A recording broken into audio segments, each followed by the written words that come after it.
This is A Kinder Loving by Acoustic Alchemy off the Roseland CD. It's a beautiful guitar intro, and several of these fragments that they're playing do happen later in the song when the band kicks in, but then they go into some other things, and I just thought the intro was so pretty I had to learn it. I couldn't find anyone's arrangement, so I had to create my own just by ear. I transcribed it. I hope it's correct. It sounds pretty close to me.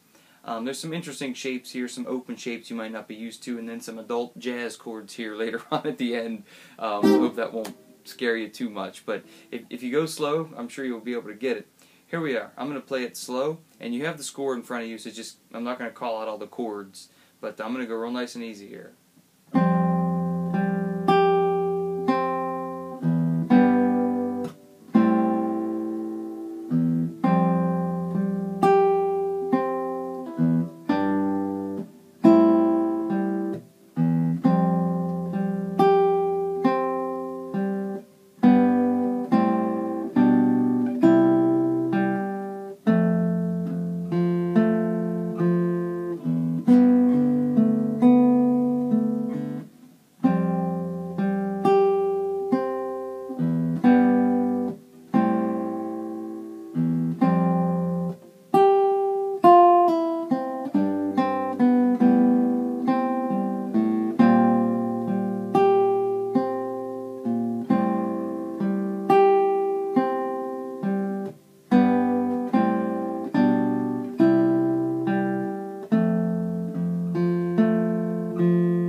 Okay, that's the A part with variation that they had in there. You've basically got this F sus2. You've got G, A minor 7, back to the F sus2, and there's a bit of a C in there later. G over B, not too bad. Later on, there's the B flat sus kind of a chord to the, which is so neat sounding in there. Really, really nice.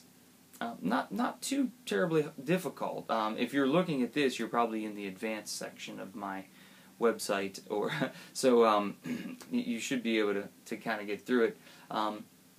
PIMA, IMA gets the top 3 strings, P gets the thumbs, just like you would think. Nothing too complicated there. Let's move on to the next section, which gets a little bit more interesting.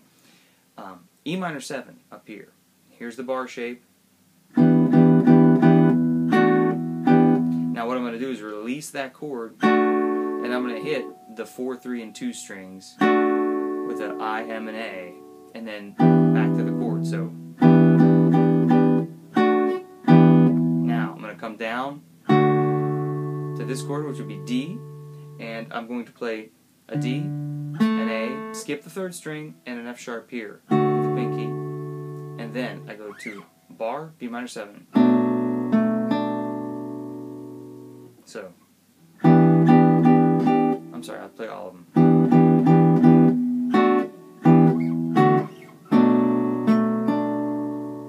Beautiful. Now, D over C. Check this out. Now, you'll see me doing a full bar there. To me, it's easier to do a full bar than to try to do it like that. It just makes more sense. So, there's that measure. D over G. Same idea where you do the full bar even though you're only working with the bar on the top 3 strings. A minor 7. So I'll play that a little bit more in time.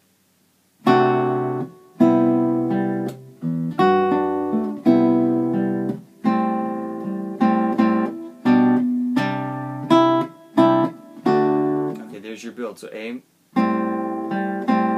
minor 7, and now G over B, and I do want you to play a 2-4 to the C sus2, C add 9, regular old D chord, and we're going to repeat back to the E minor 7.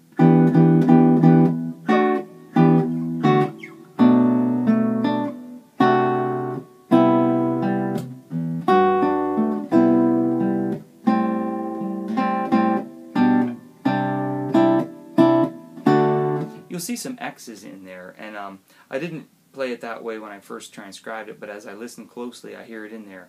And I was actually doing that, and to me, it's almost as if you're putting the finger down. It's a rhythmic little kind of a sound. It sounds neat, but also you're deadening the previous chord. It's almost like lifting the pedal on the sustain pedal on the piano. It just deadens that previous chord, kind of resets the sound. So that's kind of, it might be tricky. You might think it's just a thumb making a sound down here, but it's really a combination of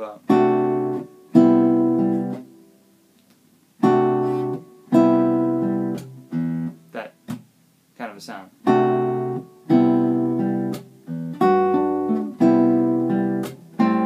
See right there, if I go, if I just went, there's too many things ringing. You see what I'm saying? So you just learn to kind of do that, you know. I don't know if anybody would ever, and I'm pretty sure that's why they would do it too, you know. You kind of do that, it deadens the previous chord because you're going to this chord and you want it to sound really clean so none of those other notes are ringing. That's my advice. Okay, so then it goes,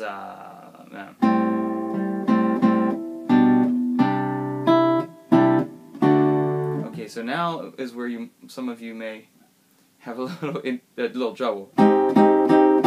This is A flat major 7, but again, you can see I've got a full bar here. To me, it's easier than trying to do this. I mean, I can do that, but I like this better. Because when I go to G minor 7, it's already there. So it's just being efficient, you know. So G minor 7. Now, I take that bar down and I'm going to do this. Same, keeping that bar. Keep the bar.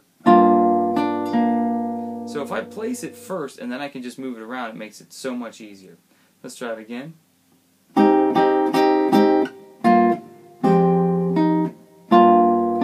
Wow, nice. And now, the piece is 2 over a flat. Check that out. Crazy. And then E flat minor 7. But it comes into it in an unorthodox way.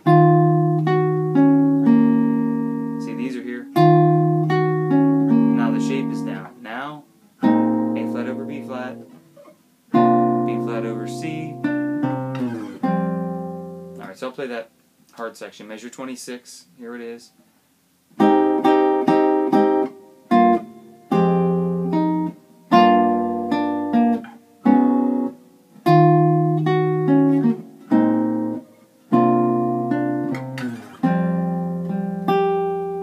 Absolutely beautiful, you know. I've always loved Acoustic Alchemy stuff. Okay, so I'll try to play it a little bit more to tempo now, and see if you guys can play along.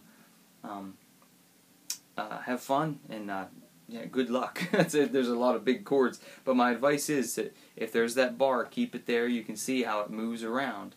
The first part isn't that bad, but as it moves on, it just gets harder and harder, but not too bad. And if you like the whole tune, just please listen to Acoustic Alchemy, any of their stuff really, but this one really stood out as one of their nice tunes here for me.